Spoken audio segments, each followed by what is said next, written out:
जय गुरु जी। संगत जी, आज का सत्संग इतना खास है ना, आप अंत तक जरूर सुनिएगा, क्योंकि हमें पता चलता है इससे कि गुरुजी महाराज कैसे आसानी से हमारे कर्म कटवा देते हैं और कैसे हमारे अंतर मन की हर बात पढ़ लेते हैं, सब जान जाते हैं। वो सर्वव्यापी हैं, सर्व सब कुछ जानते हैं। उनके दरबार में जाते ही हमारे अगले पिछले कई जन्मों के कर्मों की फाइल खुल जाती है संगत जी। और हमारे पिछले जन्म के कर्म अच्छे हो ना, तो भगवान खुद हमें ब्लेस करने के लिए बुलाते हैं। गुरु जी की पुरानी संगत श्री रघुवीर अंकल जी को कौन नहीं जानता है। गुरु जी के सेवादार रहे, दिन रात उन्होंने गुरु जी के साथ बिताया।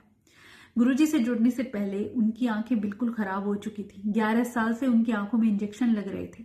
उन्होंने कोई डॉक्टर, कोई पंडित, जोशी बाबा, कोई अपनी लाइफ में नहीं छोड़ा, पर कोई फर्क नहीं पड़ा। फिर डॉक्टरों ने इंजेक्शन देने भी बंद कर दिए कि अब आंखों की रोशनी ही चली गई है तो हम कुछ नहीं कर सकते हैं।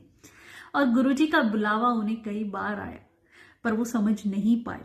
उनके मामा के बेटे के घर गुरुजी ने आना था, तो उनके मामा के बेटे ने उनसे फिर कहा कि गुरुजी आपको बुला रहे हैं, आपको एक बार जरूर आना चाहिए। अंकल के मन में आया, आंटी को लेके गुरुजी के दरबार में पहुंचे। आंटी उनका हाथ पकड़ के लेके आई, उन्हें बिल्कुल नहीं दिखता था। संगत जी, अब आप देखिए, जब पहली बार वो गुरुजी के दरबार में पहुंचे तो आंटी को देखते ही अंकल गुरुजी महाराज बोले कि आंटी अभी कुछ दिन पहले अपने मायके गई थी। आंटी का मायका ऋषिकेश, और सच में वो गई थी। तो बोली वहां से 5 सूट लेके आई है, 2 प्लेन हैं, 3 प्रिंटेड हैं। आंटी हैरान कि मतलब गुरुजी कैसे जान सकते हैं। और आते वक्त तो अपना पर्स साथ ला रही थी, फिर उसे रख आई और जाके चेक कर लेना, उसमें 382 रुपए हैं। संगत जी, अब आप भी सोचेंगे कि भगवान को क्या ही जरूरत पड़ी है इन बातों को बताने की, पर है जरूरत संगत जी। जब हम गुरु जी के दरबार में जाते हैं ना, तो हमारे मन में बड़े डाउट चल रहे होते हैं कि काम बनेगा नहीं बनेगा, कैसे बाबा है, कौन है, क्या है। गुरु जी महाराज ये जब सवाल किया करते या कुछ भी उनके बारे में बता दिया करते ना, तो हमें विश्वास हो जाता कि हम सही जगह आए। और सच में अंकल भी सोच रहे कि आंटी जब घर से निकली तो पर्स लेके निकली थी, पर मेन गेट पे आते ही बोली कि पर्स की तो वहां जरूरत ही नहीं है, सुना है गुरुजी के दरबार में तो पैसे वैसे चढ़ते ही नहीं है। तो वो पर्स फिर वो वापस रख आई। और घर आके जब आंटी देखेंगी तो सच में उसमें 382 रुपए थे, जितने गुरुजी महाराज ने बताए। तो इससे हमें पता चलता है घट घट की जाने, भले बुरे की पीर पछाने। हर चीज की नॉलेज गुरुजी महाराज जब हम उनके दरबार में पहुंचते ना, सारे जन्मों की फाइलें, हम क्या कर रहे हैं, क्या है क्या नहीं, एक एक चीज उन्हें पता होती। और मन की बात कौन पढ़ सकता है संगत जी, हमारे बारे में कौन जा सकता है सिवाय भगवान के, कोई नहीं। अब आंटी अंकल आ गए। गुरुजी महाराज ने अंकल को बुलाया, उनकी आंखें देखी और फिर अंकल को वहां पे इलाज के लिए मतलब बैठा दिया। अब अंकल थोड़े डरे हुए थे, पता नहीं क्या ही होगा, मुझे तो बिल्कुल नहीं दिखता है, कहीं मैं गलत जगह तो नहीं आ गया। संगत जी, गुरुजी महाराज ने धीरे धीरे उनकी आंखों पे एक गरम चम्मच मंगाई, वो रखी, सिकाई सी करी और उनकी आंखों में मतलब सुइयां मंगा के वो तक चुभ हुई। फिर अपने हाथ की उंगलियों से ब्लड निकाल के आंखों में डाला। अब अंकल इतना डर रहे थे जब गुरुजी महाराज ने सुई मंगाई तो कि लो बस मेरा तो काम हो गया, आज तो मेरी आंखें बिल्कुल ही चली जाएंगी, चली ही गई हैं, अब कुछ नहीं बचेगा। अंकल के मन में ये सब थॉट आ रहे थे। संगत जी, गुरुजी महाराज ने अपने तरीके से उनकी आंखों का इलाज किया। अंकल को तो कुछ नहीं पता, पर आंटी और बाकी संगत सब देख रही थी कि गुरुजी क्या क्या लीलाएं कर रहे हैं। गुरुजी महाराज ने कैसे उनकी आंखों में सुइयां चुभो के अपने हाथों से ब्लड निकाल के वो डाला, गरम चम्मच ली, उसे सिकाई करी, बल्कि उनकी आंखों की पलकें भी सारी जल गई थी, उसकी स्मेल तक वहां आ रही थी। अब अंकल को लगा पता नहीं क्या ही होगा। गुरुजी महाराज बोले ठीक हो जाएगी, और गुरुजी ने जब ये इलाज कर दिया तो गुरुजी हटे। अंकल को लगा कि अब मैं, और आंखें सूज के इतनी मोटी हो गई संगत जी कि अंकल मतलब समझ ही नहीं पा रहे क्या हो रहा। और जैसे वो उठ के चले, उन्हें वो बिल्कुल जो बिल्कुल ब्लैंक था, धुंधला धुंधला सा दिखाई दिया। हैरान रह गए कि कैसी अद्भुत लीला, जहाँ डॉक्टर फेल, सब फेल, गुरुजी महाराज ने कैसे ये कल्याण किया। और संगत जी वो घर जाते हैं, 3-4 दिन बाद फिर आंखों की बस ललीमा रह जाती है, लाल होने की भी गुरुजी महाराज फिर से एक बार ब्लेस करते हैं और अंकल की आंखें बिल्कुल ठीक हो जाती है। तब अंकल ने अपना पूरा जीवन गुरुजी महाराज की सेवा में निकाल दिया कि उन्होंने मुझे जीवन दान दिया है, उनसे बड़ा मेरे लिए कोई रब नहीं है, मेरी जिंदगी उनकी सेवा में ही बीतेगी।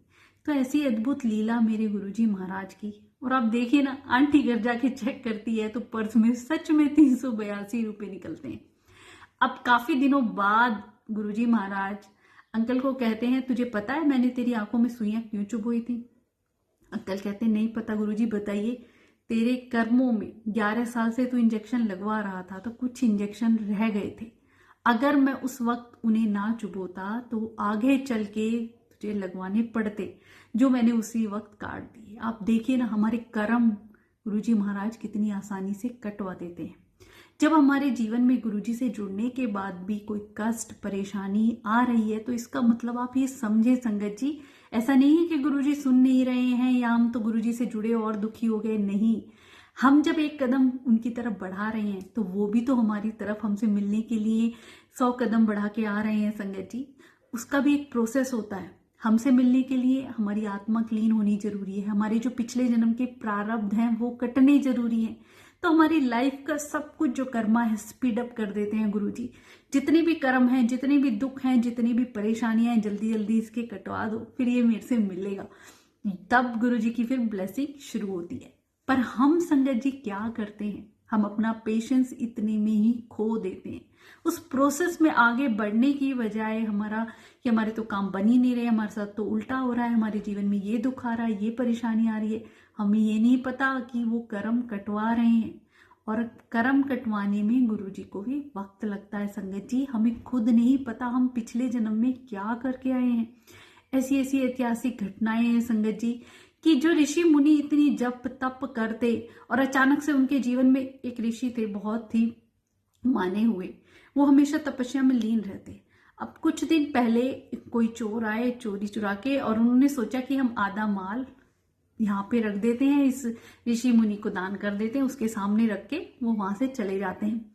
अब उन चोरों को ढूंढते हुए राजा के सिपाही आ रहे हैं। अब वो सारा सोना और जो भी माल था देख के ऋषि के सामने उसी को पकड़ लेते हैं, उसे सूली पे चढ़ाने की तैयारी हो जाती है, सजा मिलने लग जाती है। अब वो हैरान कि मैंने तो जीवन में जब तब पूरी जिंदगी भगवान के चरणों में बिता दी, ऐसा क्या अपराध मेरे से हुआ? और वो इतने पहुंचे हुए थे, उन्होंने अपने पिछले 100 सालों तक देखा कि मैंने ऐसा कुछ भी नहीं किया है, फिर ऐसा क्यों हो रहा है? तो वो परमात्मा से बात करते हैं और पूछते हैं कि मैंने अपने 100 साल तक के जन्मों को देख लिया है, मैंने ऐसा कुछ नहीं किया, फिर भी मुझे सजा क्यों मिल रही है सूली पे चढ़ाने की संगत जी? फिर भगवान जी उनसे कहते हैं कि तुम अपने 101 जन्म में देखो, तुमने गलती से तितली के गूदे पे, मतलब तितली के गूदे को सूल चुभा रहे थे बचपन में, मतलब अनजाने में की हुई भूल का उन्हें इतना बड़ा नतीजा इतने सालों बाद भी उनके कर्म नहीं छूटे। उन्हें मिला कि उन्हें भी सूली पे चढ़ना पड़ेगा। आप सोचिए कैसे गुरुजी हमें नहीं पता पिछले जन्म में हम क्या ही करके आए। भीष्म पिताजी की कहानी आपने सुनी होगी कि कैसे उन्होंने एक सांप को अपने एक जन्म में ऐसे उठा के झाड़ियों में गिर दिया था, सूलों के ऊपर गिर दिया था, और उसी कर्म की सजा उन्हें मिली कि वो पूरे महाभारत के युद्ध में सूलों की शैया पे लेटे रहे, इतना दुख झेलते रहे। तो हमारे कर्म हमारा पीछा नहीं छोड़ते हैं, पर हम अपने भगवान की शरण में हैं, उनकी छाया में हैं। कहते हैं ना, बारिश में छाता का काम गुरुजी की शरण करती है। हम नंगे पैर चल रहे हैं पर जूते पहने हैं तो कंकड़ पत्थर हमें नहीं चुभेंगे, तो वो जूतों का काम गुरुजी महाराज की कृपा करती है। एक्सीडेंट हुआ, हमारी मृत्यु तक लिखी हुई है, पर गुरुजी की शरण में है तो वो खरोच मात्र तक रह जाएगी। कितनी बड़ी बड़ी आपदाएं गुरुजी अपने ऊपर ले लेते हैं और हमें पता नहीं चलता है संगत जी कि पल पल वो ब्लेस कर रहे हैं। कई बार गुरुजी महाराज अपने वचनों में भी कहा करते, तुम सबको अभी नहीं पता है कि मैं तुम्हारे केड़े केड़े कर्म काट रहा हूँ, तुम्हारे लिए क्या क्या कर रहा हूँ। जब तुम इस जन्म से छूटोगे ना, तुम्हें जब पता चलेगा कि गुरुजी ने कितनी कितनी कृपाएं करी, कैसे कैसे हमें संभाला, हमारे इतने बुरे कर्मों के बाद भी हर पल जीवन में सब कुछ दिया, और फिर भी हम ऐसे होते हैं कि उनका शुक्राना करना भूल जाते हैं। संगत जी, उस रब का हर पल शुक्राना किया करो। शुक्राना में इतनी ताकत है, इसकी भी मैं कितनी प्यारी ऐतिहासिक घटनाएं आप लोगों को बार बार बता चुकी हूँ कि जब हम पूरा समर्पण भगवान को कर देते हैं ना, कि हर हाल में शुक्राना, दुख दिया उसका भी शुक्राना, जो मिला उसका भी शुक्राना, जो ना मिला उसका भी शुक्राना, तो हमारे कितने जन्मों के कर्म, कितने जन्मों की परेशानी बहुत ही थोड़े में वो भगवान कटवा देते हैं संगत जी। भगवान का सिमरन करें, नाम जाप करें। कलयुग में केवल गुरु जी को पाने का भी बस एक यही तरीका है, उन्हें याद करें, हर पल अपनी यादों में रखें। कैसे नहीं वो जीवन को संभालते हैं संगत जी। हमारे कर्मों की सजा हमें मिलेगी, पर वो थोड़े में कटवा देंगे। अब आप देखिए ना, रघुवीर अंकल जी का कैसे उनकी आंखें तक ठीक कर दी, उनके जितनी भी आगे कष्ट परेशानी आंखों को लेके लिखी थी, उसी दिन जिस दिन उनका इलाज किया, सब सारे कर्म काट दिए कुछ ही मिनटों में, कुछ ही घंटों में।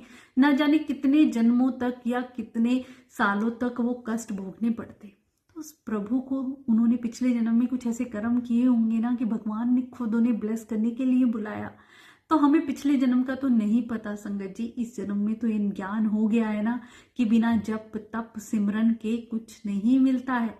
बाकी मेटेरियलिस्टिक चीजें सब यहीं रह जाएंगी, प्रभु का नाम हमारे साथ जाएगा, जो आगे भी काम आएगा। तो हमें हर पल उन्हें याद करना है, उनका मंत्र जाप किया करो संगत जी। मंत्र जाप से बढ़ के कुछ नहीं है। बार बार अपनी वीडियो में बताती हूँ, गुरुजी का फोन नंबर है, लगाते रहा करो, गुरुजी जरूर उठाएंगे संगत जी। हमारे जब कर्म कट जाते हैं ना, प्रारब्ध सारे पिछले जन्म के खत्म हो जाते हैं, फिर उनकी ब्लेसिंग शुरू हो जाती है। फिर तो हर दिन सत्संग होता है, हर पल चमत्कार होता है, आपके मुंह से कुछ निकलेगा नहीं, और वो निकलते ही सब विश गुरुजी पूरी कर देते हैं। पर उस अवस्था तक पहुंचने के लिए भी एक प्रोसेस है संगत जी, भगवान को पाने के लिए भी। अब किसी ने क्वेश्चन किया कि भगवान कहाँ है, हमें तो दिखते नहीं है। आप कहते हैं कन कन में भगवान है, कन कन में भगवान है, पर हमें दिखेंगे कब? आप सोचिए, दूध में हम तुरंत घी नहीं निकाल सकते ना, एक प्रोसेस होता है। पहले हम दही जमाते हैं, फिर वो मक्खन बनता है, मक्खन को पिघला के फिर घी बनता है। तो ऐसे ही भगवान को पाने का भी प्रोसेस है, गुरुजी तक पहुंचने का भी एक प्रोसेस है संगत जी। और वो क्या है? सत्संग, सेवा, सिमरन। हर पल उन्हें याद करना, उनके बताए हुए वचनों पे चलना, गुरु की आज्ञा को मानना ही सबसे बड़ी भक्ति है संगत जी। गुरु जी जो हमें रास्ता दिखा के गए कि अच्छे कर्म करो, अपनी जिम्मेदारियां करते हुए हर पल मुझे याद करते रहो, और किसी भी प्रकार के वहमों में ना पड़ो। ना ही कोई जप, ना ही कोई तप, ना ही कोई पूजा, ना ही कोई विधि, बस सरल स्वभाव, सच्चा मन, सच्ची भक्ति हमें गुरु जी के पास ले आती है संगत जी। सच्चे दिल से हर बात हम अपने रब के साथ शेयर करें। हर चीज का सॉल्यूशन उनके पास है, वो सृष्टि के रचयिता हैं, चाहे तो क्या ही नहीं कर सकते हैं। हम कहते ना, पलक झपकने की देर है, उससे पहले वो सारे काम बनवा दे। पर उस अवस्था तक हमें भी पहुंचना पड़ेगा। अपने अंदर के विकारों को खत्म करके, अपनी मैं को खत्म करके, सच्चे दिल से उस रब से जुड़ना पड़ेगा। हर पल उनकी याद में रहना पड़ेगा। फिर उनकी नजर पड़ेगी, अरे ये मेरा भक्त मेरे भरोसे बैठा है, हर पल मुझे ही याद करता है, अब तो मुझे ही इसकी मदद के लिए जाना पड़ेगा, और तो कोई है नहीं। तभी तो गुरुजी कहते एक ने ही मन्नो। पर हम चारों तरफ भटकते रहते हैं, आज यहाँ नहीं तो उस दर पे गए, इस मंदिर में गए, ये भगवान की पूजा करी, उस भगवान की। भगवान तो एक ही है, वो शक्ति एक ही है संगत जी, नाम अनेक है। तो शक्ति एक है, तो एक ही नाम को पकड़ो। गुरु जी को मानते हो तो बस गुरु जी को ही मानो। भगवान महाशिव से तो कुछ बढ़ के है ही नहीं, वो पूरी सृष्टि के रचयिता है, सारे अवतार उन्हीं के। तो गुरु जी को मान के उनकी बातों पे चलो, हर पल उन्हें याद करो, तो फिर भगवान की नजर कैसे नहीं जाती। दुख में भी शुक्राना करेंगे तो अपने आप देखेंगे, अरे मेरा भक्त मेरे भरोसे बैठा है, और मैंने इतना कुछ किया भी नहीं, तब भी मेरा शुक्राना कर रहा है, तो मुझे क्यों ना इसके दुख दूर करने पड़ेंगे। यही भाव आता है संगत जी। कहते हैं ना, भक्त के वश में है भगवान, तो भगवान भी हमारे वश में हो जाते हैं अगर हमारी भक्ति सच्ची और सरल स्वभाव वाली है ना। बिल्कुल भोला भाव गोविंद मिलावे, भोले भाव में ही भगवान आते हैं, ना किसी दिखावे में, ना ही मेटेरियलिस्टिक चीजों में, ना ही किसी चीज में। अंदर मन में इतना भाव होना चाहिए, चाहे आप मानसिक भाव कर लिया करो, गुरुजी महाराज आए, मैंने गद्दी लगाई, ऐसे बैठे, ये पहनाया, ये चोला, वो मतलब पूरा भाव से मन में ही, इस कल्पना में ही सोच लिया करो, वो ही गुरुजी महाराज को हमसे मिलवा सकता है संगत जी। और किसी भी प्रकार की मेटलिस्टिक चीज़ों की ज़रूरत नहीं है। तो उस रब को सच्चे दिल से याद करके देखो, अपने कर्म हमें भी कटवाने हैं संगत जी। इस जीवन में हम भी चाहते हैं ना गुरु जी की रहमत, उनकी कृपा नज़र हम पे हो जाए, तो हम हर पल उनका नाम जाप करें, सिमरन करें, उन्हें याद करते रहें, गुरु जी का मंत्र जाप करें और संगत के सत्संग सुने और गुरुबानी सुने। अनंतम शुक्राना गुरुपा।